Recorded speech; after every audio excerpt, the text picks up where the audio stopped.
Olá pessoal, bem-vindos ao canal Matemática em um Clique. Meu nome é Felipe e o assunto do vídeo de hoje é progressão geométrica. Se você ainda não assistiu ao vídeo sobre projeção aritmética, eu vou deixar o link na descrição do vídeo. Então vamos lá.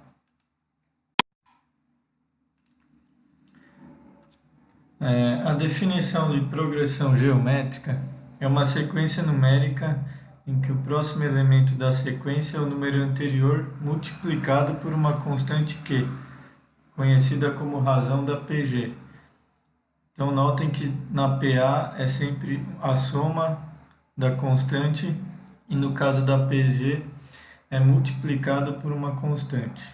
Então, para a gente calcular essa razão, é necessário dividir um elemento pelo seu antecessor.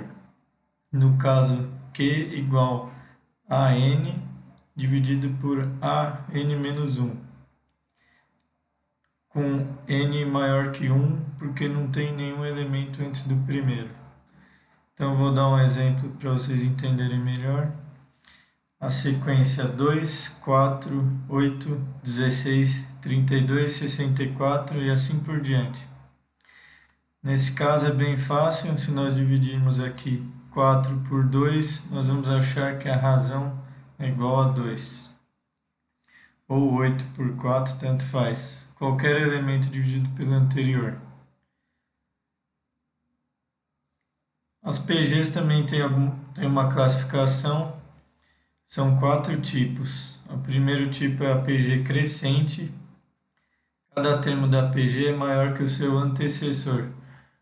Então, o exemplo 4, 12, 36, 108 e assim por diante. A razão aí é 3, se dividir 12 por 4 dá 3. Então, nesse caso, o primeiro termo é positivo e nós temos a razão da PG maior que 1. Esse é um caso de PG crescente.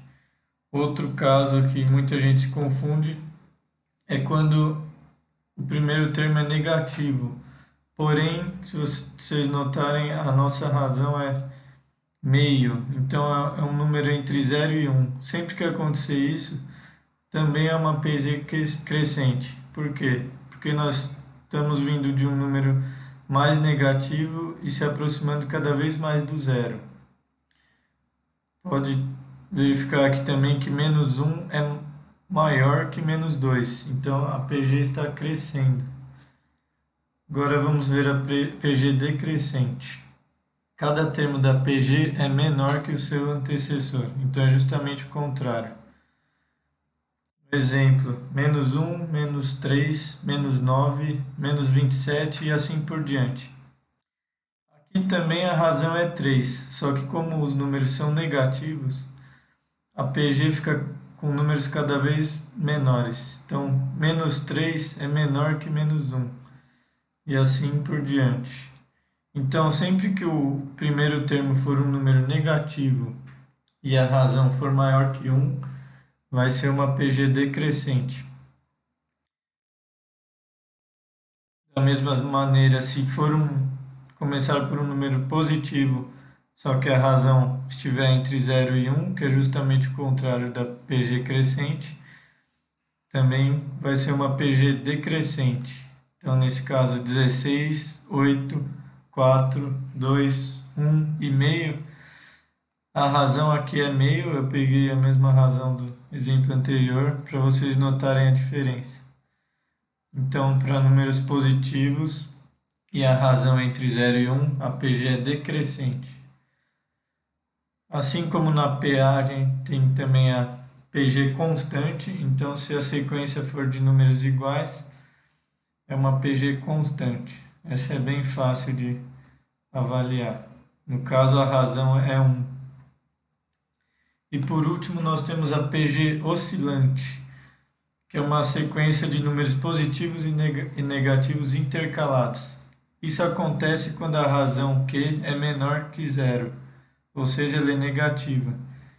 Então, a sequência é 3, menos 6, 12, menos 24, 48 e assim por diante. Notem que uma hora o número é positivo, outra hora é negativo. Se Se dividirmos aqui menos 6 por 3, a razão menos 2. Então, para razões negativas, uma PG oscilante. Termo geral da PG. A gente pode calcular qualquer elemento da PG se a gente souber a razão, a posição dela na PG e o primeiro elemento. Então, a fórmula para calcular vai ser AN igual a 1 vezes Q elevado a N menos 1. Então, o AN é o termo geral que a gente está calculando, o A1 é o primeiro termo da PG, o Q é a razão e o N é o número de termos. Então, tem o exemplo aí, encontre o quarto termo de uma PG cujo primeiro termo é 3 e a razão é 4. Então, do enunciado a gente tem aqui, primeiro termo é 3, então no caso A1 igual a 3. A gente quer calcular o quarto termo da PG, então o N vai ser igual a 4. E a razão é igual a 4, que é o Q. Q é igual a 4. Então, substituindo esses valores na fórmula do termo geral, nós temos A4 igual a 3 vezes 4 elevado a 4 menos 1. A4 é 3 vezes 4 elevado ao cubo. A4 é igual a 3 vezes 64 e o resultado é 192. Então, o quarto termo dessa PG seria 192. Agora vamos ver o total de termos de uma PG. A gente vai usar a mesma equação, só que nesse caso a gente tem a informação do A1 e do AN. E aí nós vamos conseguir calcular o N, que é o expoente. Então a gente não conhece o N. Vou dar um exemplo do cálculo. Determine o total de termos da PG. 2, 4, 8, 16 e assim por diante até 128. Então, do enunciado a gente tira que o primeiro termo é 2, A1 igual a 2. A N, que é o último termo, é 128. Só que a razão, 4 dividido por 2. Então, eu peguei o segundo termo dividido pelo primeiro, dá 2. Então, substituindo aí os valores, 128 igual a 2 vezes 2 elevado a n menos 1. Passando o 2 dividindo para lá, 64 é igual a 2 elevado a n menos 1. Nessa parte, para a gente conseguir isolar o n, nós vamos ter que deixar os dois lados da equação na mesma base. Então, é necessário reescrever o 64 na base 2. Então, nós vamos usar as propriedades lá de potenciação e fatorar. Depois eu vou fazer um vídeo sobre esse assunto, mas aqui eu vou demonstrar para vocês. O número que a gente vai fatorar é o 64 e a gente quer deixar ele na base 2. Então, a gente vai dividir ele por 2, vai dar 32, e nós vamos continuar dividindo até chegar no resultado de 1. Então, 32 dividido por 2 dá 16, 16 dividido por 2 dá 8, 8 dividido por 2 dá 4, 4 dividido por 2 dá 2, 2 dividido por 2 dá 1. Então, reparem que se a gente multiplicar o número 2 por ele mesmo, várias vezes nós vamos chegar no 64. E para a gente saber quantas vezes que é só verificar quantas vezes ele apareceu aqui na divisão. Então, no caso aí, foram 6 vezes. Então, o número 64 pode ser escrito na forma 2 elevado a 6. E dessa maneira, a gente pode isolar o n. Porque se nós temos uma igualdade que as bases são iguais, logo os expoentes também são iguais. Então, 6 deve ser igual a n menos 1. Isolando o n, nós temos que o número de termos é igual a 7. Vamos para o próximo conceito, que é a soma dos termos de uma PG finita.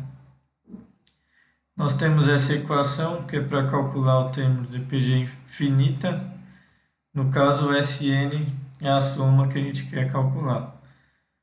Então, o exemplo: calcule a soma dos termos da PG 2, 4, 8, 16 até 128.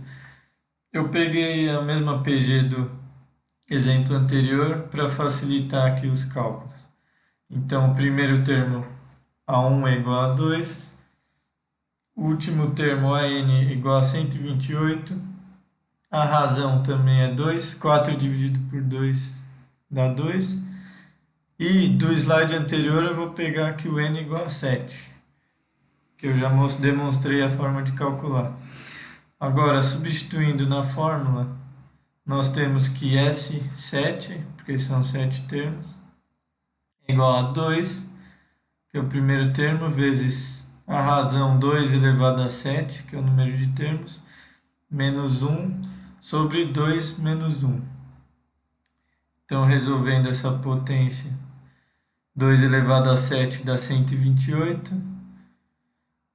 O resultado aí dessa conta dá que a soma dos 7 termos dá 254. No caso das PGs, nós também podemos calcular a soma dos termos de uma PG infinita. Mas isso só é possível quando a razão for entre 0 e 1, ou seja, uma fração. Porque aí ela vai reduzindo até chegar a um número bem próximo de 0. Então, a fórmula de soma dos termos de uma PG infinita é dada por A1, que é o primeiro termo, sobre 1 menos Q, que é a razão. Então, vou dar um exemplo. Calcule a soma dos termos da PG infinita. 25, 5, 1, 1 sobre 5 e assim por diante. Então, o nosso primeiro termo aí é 25, A1 igual a 25. E se a gente calcular a razão, dividir aí qualquer termo pelo anterior, a razão vai dar 1 sobre 5. No caso aí eu dividi o segundo termo pelo primeiro, 5 dividido por 25. Jogando os dados na fórmula, soma dos termos de uma PG infinita é igual a 25 sobre 1 menos 1 quinto. Aqui nós temos que transformar no mesmo denominador, então daria 5 sobre 5 menos 1 sobre 5. Dá 4 sobre 5. Aqui pode passar essa fração multiplicando pelo inverso dela para facilitar a conta. Então seria 25 vezes 5 sobre 4. O resultado dá 31,25. Então é a soma dos termos da PG infinita, que é quando a razão está entre 0 e 1. É possível determinar. Então, essa foi a aula sobre progressão geométrica. Se você gostou, deixa seu like, se inscreve no canal para acompanhar os próximos vídeos. E tá aí o resumo da aula de hoje com as fórmulas que eu apresentei e o significado de cada variável. Então, obrigado pela presença de todos. Se quiserem alguma aula específica ou algum exercício que vocês estão com dificuldade, deixa nos comentários que eu faço um vídeo explicando. Até mais.